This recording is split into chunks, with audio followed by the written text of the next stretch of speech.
Pelaku pembunuhan siswa SMK di Kabupaten Tulang Bawang akhirnya ditangkap aparat kepolisian setelah persembunyiannya di kabupaten tetangga terendus.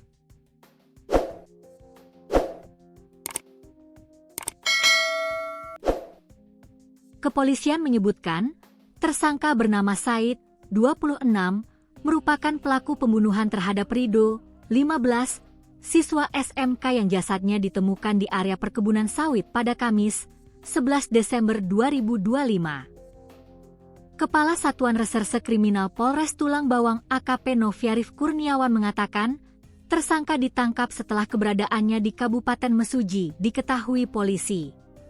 Tersangka kita tangkap hari Sabtu kemarin.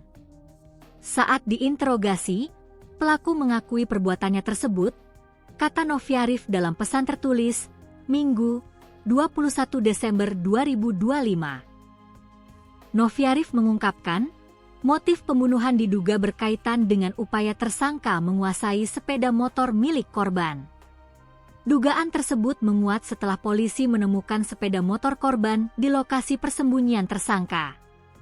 Untuk kronologi detail akan kita sampaikan lebih lanjut karena tersangka masih dalam pemeriksaan, ujarnya.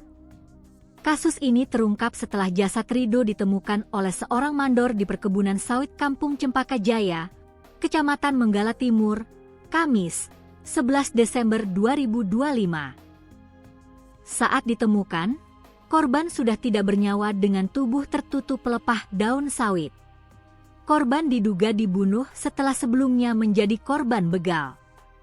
Dugaan itu muncul karena korban masih mengenakan seragam sekolah dan sejumlah barang miliknya tidak ditemukan di lokasi kejadian.